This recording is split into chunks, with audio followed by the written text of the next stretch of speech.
Educational video पाहण्यासाठी subscribe करा आणि बेल आयकॉनला क्लिक करायला विसरू नका। शुरू करते हैं प्रैक्टिस सेट 1.5।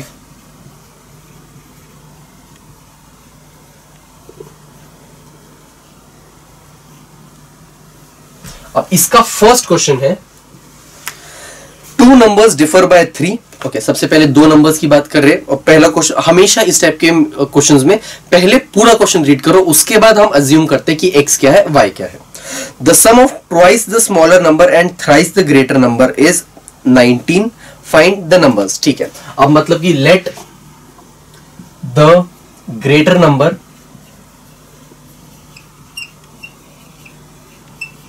बी x, मैंने बड़ी नंबर को x मान लिया, एंड लेट द स्मॉलर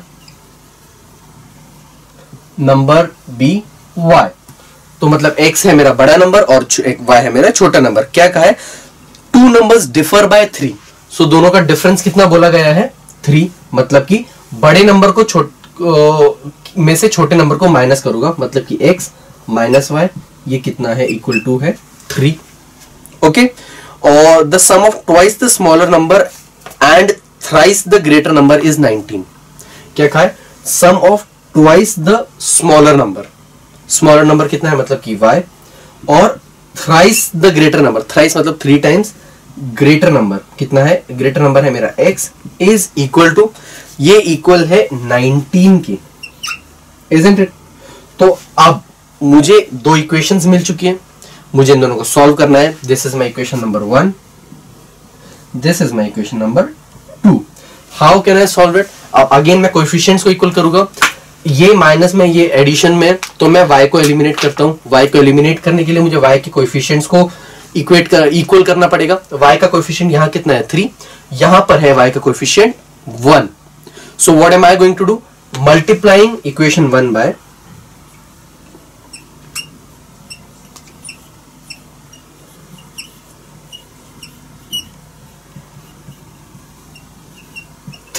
तो मेरी इक्वेशन क्या हो जाएगी, 3x minus 3y is equal to 9। ये होगी मेरी इक्वेशन। अब इसको मैं इक्वेशन 3 नाम दे देता हूं। एडिंग 3 एंड 2, एडिंग 2 एंड 3, तो मुझे क्या मिलेगा, सेकेंड है मेरी 2y plus 3x is equal to 19, और मेरी ये इक्वेशन आई है मेरे पास 3x minus 3y is equal to 9। दोनों को ऐड कर रहे हैं, ये कैंसल आउट हो जाएगा, 2y। Okay wait, there is a mistake that we have done, which is कि हमें x के कोएफिशिएंट को ही कंपेयर इक्वेट कर सकते हैं, लेकिन इसकी अगर मैं बात करूं तो ये 3x है और 2y है, तो मैं इसको ये नहीं कर सकता। इसका मतलब है 3x प्लस 2y, तो मुझे इसको लिखना पड़ेगा 3x plus 2y is equal to 19। x अब x के साथ है, y के साथ। अब मतलब मल्टीप्लाई, मुझे अब y के कोएफिशिएंट को अगर इक्वेट कराना है तो मुझे 3 नहीं 2 के साथ। What mistake did I do, मैंने x को पहले y को बाद में लिखा था, तो मैंने सिर्फ सेकंड नंबर पे जो भी आया उसके कोएफिशिएंट को इक्वेट कर दिया। So this can not be done, this is a very good thing that happened. So multiplying equation 1 by, अब 3 की जगह मैं 2 से मल्टीप्लाई करूंगा, क्यों, क्योंकि यहां पे कोएफिशिएंट कितना है, 2 by 2। तो मुझे क्या मिलेगा, 2x minus 2y is equal to 3 2 6। ये हो गई अब मेरी थर्ड इक्वेशन। नाउ एडिंग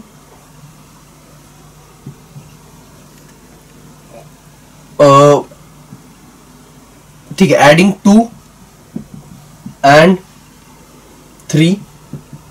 अब इसको और इसको अगर मैं ऐड करूंगा तो थर्ड सेकंड इक्वेशन क्या है मेरी, 3x plus 2y is equal to 19, और दूसरी equation 2x minus 2y is equal to 6।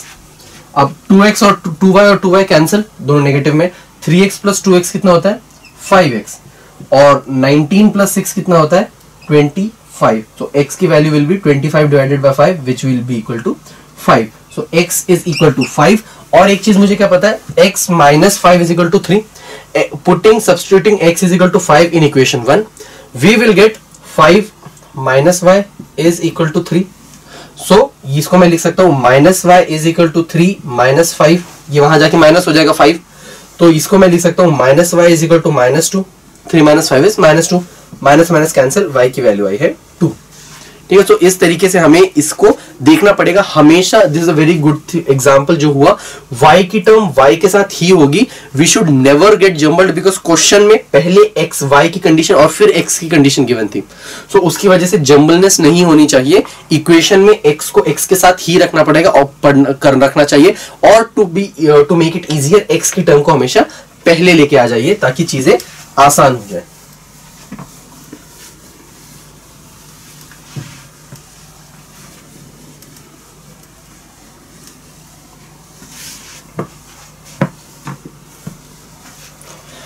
अब चलते हैं सेकेंड क्वेश्चन की तरफ। अब मुझे एक रेक्टेंगल गिवन है, आई एम अ रेक्टेंगल, और मुझे बेस उसके लेंथ की इक्वेशन गिवन है। क्या क्या यहां पर है 2y, this is obviously the breadth, this is x plus 4, this is 4x minus y, and this is 2x plus y plus 8, यही गिवन है। अब as it is a rectangle, opposite sides are equal. ठीक है, so we'll have to write the opposite sides of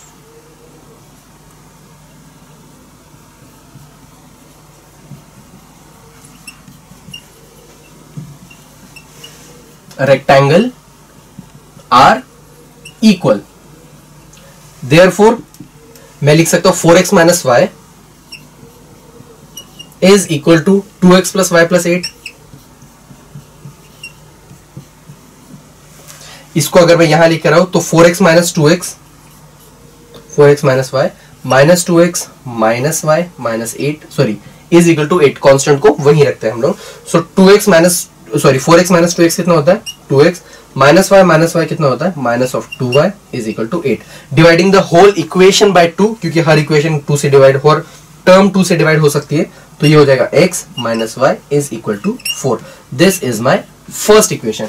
again comparing the breadth, 2y कितना होगा x plus y के बराबर, ये दोनों भी इक्वल होंगे।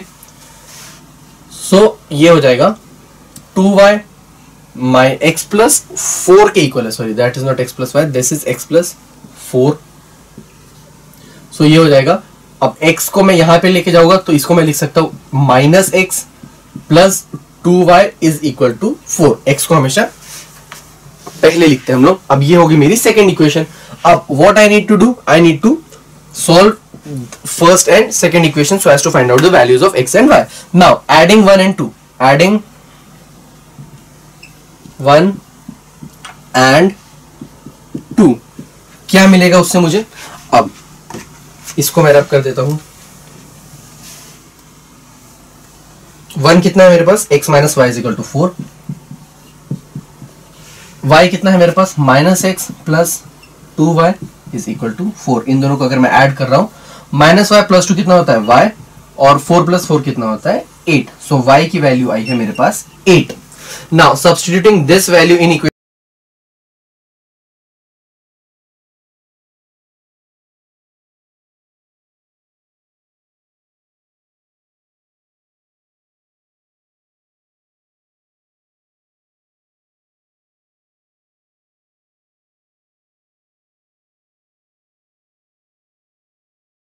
is 12 units and breadth is 8 units। अब उन लोगों ने कोई भी यूनिट नहीं दिया है तो हम लोग यूनिट्स ही लेंगे।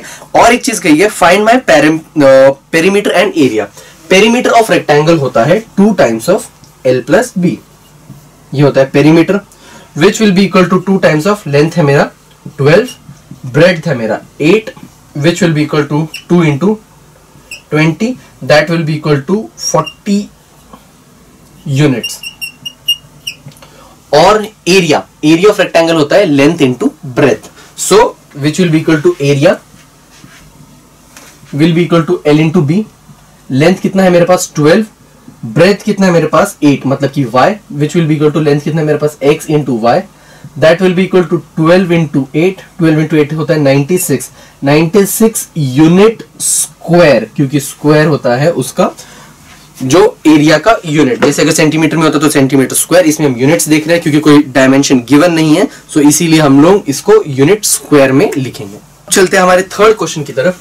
हमारा थर्ड क्वेश्चन है the sum of father's age and twice the age of his son is 17। Father की एज और उसके सन की एज का ट्वाइस इज इक्वल, उनका जो सम है that is equal to 70। So सबसे पहले लेट फादर्स एज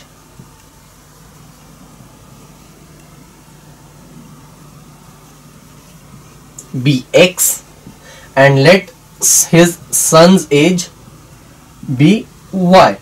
क्या कहा है? फादर की एज और twice of son's age is equal to 70। Isn't it the sum of father's age and twice the age of his son, मतलब कि as of his son का double is equal to 70। If we double the age of father and add it to the age of his son, it's equal to 95। If we double the age of father मतलब कि 2x and add it to the age of son, this is equal to 95। अब हमें पता करना है what find their present ages। अब मतलब मुझे x और y की वैल्यूज को पता करना है। अगेन मैं क्या करूंगा, कोएफिशिएंट्स को इक्वल करूंगा। किसके? अगर मैं x को एलिमिनेट कर रहा हूं लेट से, तो इसके अंदर ऑलरेडी 2 है, इसके अंदर मुझे 2 लेके आना है। How can I do it? This is my equation 1, this is my equation number 2। Multiplying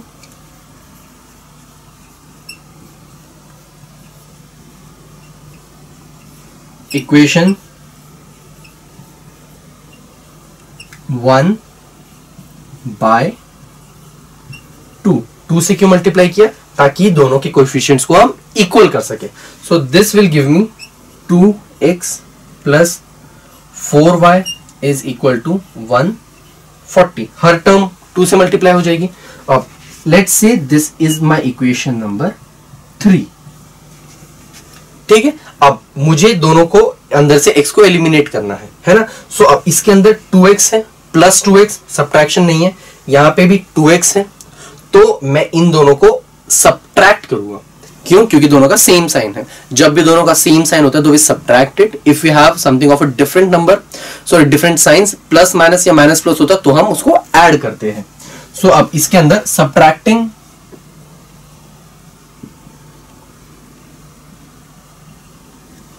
equation 2 from 3। अगर हम फ्रॉम 3 लिखते हैं तो मतलब कि थर्ड वाले को हमको पहले लिखना पड़ेगा, मतलब कि 2x plus 4y is equal to 140। और सेकेंड कौन सी है मेरे पास? 2x plus y is equal to 95। So अगर मैं सब्ट्रैक्ट कर रहा हूं तो ये माइनस माइनस माइनस ये हो जाएगा कैंसिल। 4y माइनस y कितना होता है? 3y। और 95 140 minus 95 this would be equal to 45। So y की वैल्यू आई है 45 divided by 3। So y is equal to 15 years. क्यों? क्योंकि ये एज है, isn't it? सो y की वैल्यू कितनी आई है मेरे पास? 15। Now I need to find out the value of x। अब x को मैं कैसे फाइंड आउट कर सकता हूं? y की उस वैल्यू को किसी भी एक इक्वेशन में पुट कर दीजिए। मैं उसको उस इक्वेशन नंबर 1 में सब्स्टिट्यूट कर देता हूं। Substituting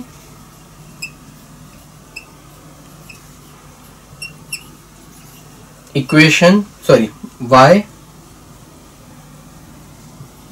is equal to 15 in equation 1, तो मुझे क्या मिलेगा? x प्लस 2 इंटू वाई कितना है? 15 इज इक्वल टू 70। ये हो जाएगा x plus 30 is equal to 70। So x की वैल्यू आएगी 70 minus 30 that is equal to 40। इसका x की वैल्यू ओके। अब x क्या था? फादर्स एज, और y क्या था? Age of son. It means that the age of father is 15 years and the age of son is the age of father is 40 years and the age of son is 15 years। हमारे next question की तरफ, that is question number 4। अब question है the denominator of a fraction is 4 more than twice its numerator. Okay, अब हमारे पास एक denominator है और एक न्यूमरेटर है, मतलब कोई फ्रैक्शन है। Obviously fraction is written as numerator upon denominator, इस तरीके से हम किसी भी फ्रैक्शन को लिखते हैं। तो मैं मान ले रहा हूं let my numerator be x, let the numerator be numerator of fraction be x and let the denominator of fraction be y। x और y मैंने मान लिया मेरे फ्रैक्शन के है न्यूमरेटर और डिनोमिनेटर। क्वेश्चन में क्या पूछा गया है, the denominator of fraction is 4 more than twice its numerator. Denominator मतलब कि y is equal to 4 more than twice its numerator। twice its numerator मतलब कि 2x और इससे 4 ज्यादा 4 more than twice its numerator मतलब कि +4। ये आई मेरी इक्वेशन नंबर 1। और denominator becomes 12 times numerator if both numerator and denominator are reduced by 6। Okay, क्या कहा है, अगर न्यूमरेटर और डिनोमिनेटर दोनों में से 6 को दोनों को 6 से रिड्यूस कर दिया जाए, मतलब कि अगर x माइनस 6 और y माइनस 6 दोनों को मैंने 6 से रिड्यूस कर दिया है, तो क्या कहा गया है कि denominator becomes 12 times numerator. Denominator क्या है ये, this will become 4 times numerator, मतलब कि 4 times numerator will be equal to denominator. कब, जब दोनों को 6 से रिड्यूस कर दिया गया है, सॉरी 12 टाइम्स न्यूमरेटर। अब हमें पता करना है फाइंड द फ्रैक्शन। ओके, ये है मेरी equation number 1, this is my equation number 2। अब इसको थोड़ा सा करते हैं सिंप्लीफाई। सबसे पहले अगर इसकी मैं बात करूं, मेरा एक्चुअल इक्वेशन कौन सी होती है, the one that is in the form ax plus by is equal to c। मैं उसके अंदर एलिमिनेशन मेथड यूज करूंगा। सो इसको मैं लिखूंगा y minus 2x is equal to 4। मैं इसको मानूंगा मेरी पहली इक्वेशन, और इसको अगर मैं थोड़ा सा सिंप्लीफाई करूं तो ये हो जाएगा 12x minus 6 into 12 is 72 is equal to y minus 6। y को अगर मैं यहां पर लिखा रहा हूं तो ये हो जाएगा 12x minus y is equal to 6 minus 6 plus 72, that would be equal to 66। अब ये 12x minus y is equal to 66। इस इक्वेशन की अगर बात करें y माइनस 12x, लेकिन to avoid any kind of mistake x की टर्म को हम हमेशा पहले लिखते हैं, तो मैं इसको लिख दूंगा minus 2x plus y is equal to 4। अब ये है मेरी पहली इक्वेशन और ये है मेरी दूसरी इक्वेशन। अब मेरा क्या काम होता है, y की टर्म, अगर मैं इसको देखूं, मैं या तो x के कोएफिशिएंट को एलिमिनेट कर सकता हूं x को, या फिर मैं y को एलिमिनेट कर सकता हूं। y के अंदर दोनों का कोएफिशिएंट 1 है, दोनों इक्वेशंस में y का कोएफिशिएंट 1 है। So what am I going to do, I am going to just add both of them। why? because the sign of y in both the equations are opposite। I just told you कि जब opposite sign के होते हैं तब हम add करते हैं, otherwise we when they are of the same sign then we subtract it. But यहां पर ये अपोजिट साइन के, then we are going to add 1 and 2। so adding 1 and 2 मुझे क्या मिलेगा, minus 2x plus y is equal to 4, और यहां पर क्या है 12x minus y is equal to 66। ये हो जाएगा 10x, y कैंसिल आउट हो जाएगा और ये हो जाएगा 6 प्लस 4 इज 70। सो x की value is equal to 7। Now I can substitute the value of x in either of the equations 1 or 2। मैं किसी भी एक में substitute कर सकता हूं, तो मैं सेकेंड में substitute कर देता हूं। So substituting x is equal to 7 in equation 2, substituting x is equal to 7 in equation 2, तो मुझे क्या मिलेगा, इक्वेशन 2 कौन सी है ये, तो ये हो जाएगा 12 इंटू एक्स की जगह 7 minus y is equal to 66। So I can write it as minus y is equal to 66 minus 12 into 7 is 84। तो इनको सब्ट्रैक्ट करेंगे तो आएगा minus y is equal to minus 18। So minus minus cancel, so y is equal to 18। So x की value आई है 7 और y की वैल्यू आई है 18। सो इस तरीके से हम लोग न्यूमरेटर और denominator, even if the things are given to us in fractions, तो एक को x मानते हैं हम लोग, it can be other numerator और डिनोमिनेटर, एंड दूसरे को y मानते हैं और उसके अकॉर्डिंगली कंडीशंस को अप्लाई करते हैं to find out the equations.